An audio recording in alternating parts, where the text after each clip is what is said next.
Bonjour tout le monde, bienvenue à une autre entrevue d'après-repêchage. On a ici avec nous le choix de huitième ronde des Islanders de Charlottetown, Sheldon Ranking. Comment ça va, Sheldon? Ça va bien, vous? Oui, Ça ça va va. très bien. Regarde, je vais commencer. Pour les gens qui te connaissent peu, les fans des Highlanders, est-ce que tu peux nous décrire un peu c'est quoi ton style de jeu, ce que t'amènes à une équipe?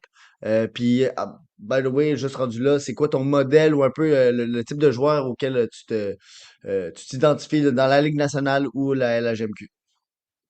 Moi, c'est Sheldon Rankin. J'ai un style de power forward. J'amène l'énergie offensive, j'amène la vitesse, j'amène le jeu physique, puis j'amène des lancers puissants. Puis je me compare à Brady Tkachuk. OK, excellent, quand même une belle comparaison. Fait que Nice. j'imagine que c'est ça, tes high energy player. Ouais, c'est ça.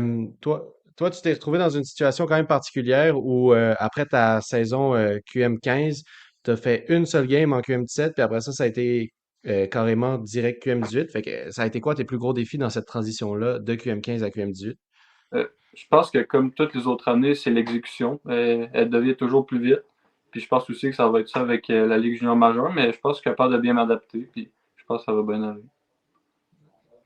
Tu t'en vas dans les Maritimes. On s'entend que c'est loin de Val d'Or. Val d'Or, ouais, c'est ça, de Lui, l'Abitibi. ouais, de Euh, Amos, toi. Comment tu vois ça, le changement d'environnement? Comment tu vois de justement aussi de t'en ramassé dans un coin anglophone, hein, principalement anglophone, là. C'est quoi que tu vois là-dedans? Ben, il y a plusieurs personnes qui m'ont parlé qui ont déjà fait ce changement-là. Puis ils ont dit que c'était pas trop dur. Après 2, 3 mois, là, tu t'es habitué, puis tu sais parler anglais. Puis j'ai aussi déjà vécu en pension, fait que ça a bien été aussi. Fait que je pense que je vais être capable de m'adapter facilement. Excellent. Puis c'est ça, comme tu disais, toi, au début, tu es un joueur qui joue un jeu assez physique, tu sais, assez grand. Mais là, quand tu arrives dans la JMQ, c'est des gars un peu plus vieux, un peu plus robustes, un peu plus grands. Comment est-ce que tu penses que tu vas réussir à adapter ton jeu physique à la JMQ? Ben, depuis que je suis jeune, je joue toujours avec des gars un peu plus vieux, de plus en plus vieux. Mhm. Puis je pense que j'ai réussi à bien m'adapter. J'ai toujours été assez un bon gabarit sur la glace. Puis je pense que je vais être capable encore de continuer ce que je fais depuis que je suis tout petit.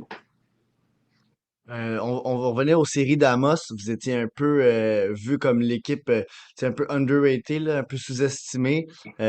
Comment toi aussi, en plus, en étant un peu comme Brady Tkachuk, un joueur de caractère, un joueur qui veut aller dans la face de l'autre, de l'adversaire, comment t'as vu ça justement pour tu sais, montrer au monde que non, Amos, vous étiez pas une équipe à sous-estimer. Tu sais, comment tu l'as senti les séries? Puis comment tu penses que en LHMQ, tu vas pouvoir répliquer ça avec du monde beaucoup plus vieux et beaucoup plus d'expérience? Je pense que c'était vraiment un moment magique pour l'organisation des forestiers. On a créé vraiment une surprise, puis je pense que ça a très bien été. Puis je pense que j'ai eu le sentiment d'urgence.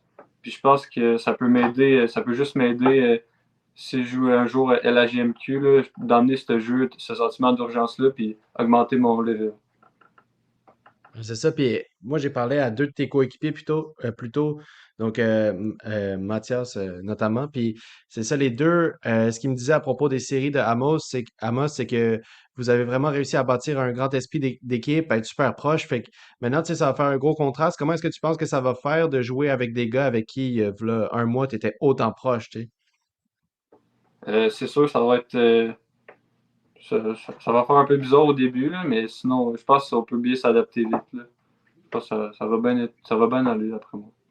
Mhm. Les joueurs déjà draftés dans Amos, est-ce qu'ils t'ont préparé, tu sais, toi puis les autres joueurs qui étaient éligibles? Comment ils ont, ces vétérans-là, ou tu sais, c'est plus vieux, là, 1 ou 2 ans plus vieux, Mhm. comment ils ont pu t'aider pour te préparer au draft? Puis surtout, ben, sûrement pour le futur aussi, là, tu sais, pour cet été et la saison Ouais, les d'après. camps.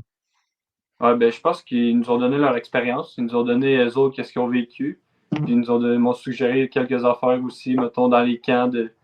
Puis l'été aussi, de très bien s'entraîner, puis arriver prêt au camp, parce que c'est très important là, d'arriver prêt, puis essayer de créer des surprises.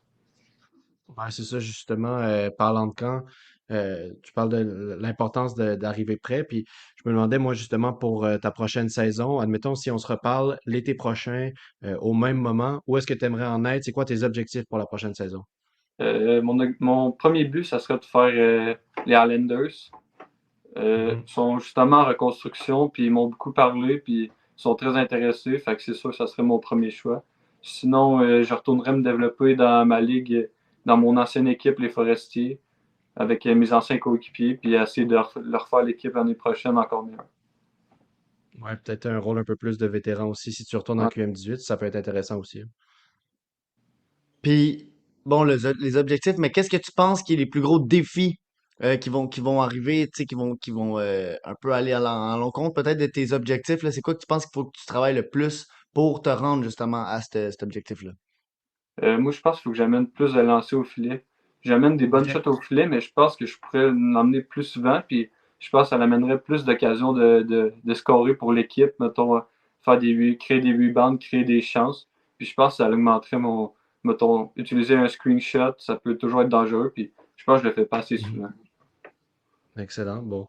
Puis écoute, pour finir notre entrevue, pas prendre plus de ton temps, il est tard, tu as une grosse journée.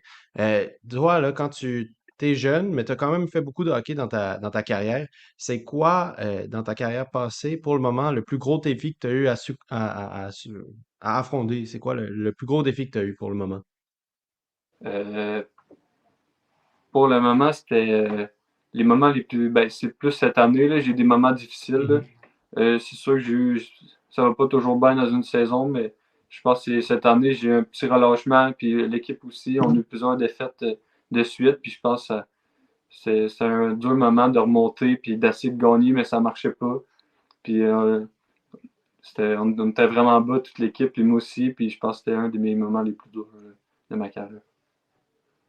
Ben, regarde, sur ça, je pense que c'est vraiment très intéressant. On a eu un beau profil de ton caractère et ton style de jeu et aussi, ben, on a hâte de voir ce qui va se passer l'année prochaine au camp. Merci beaucoup, Sheldon.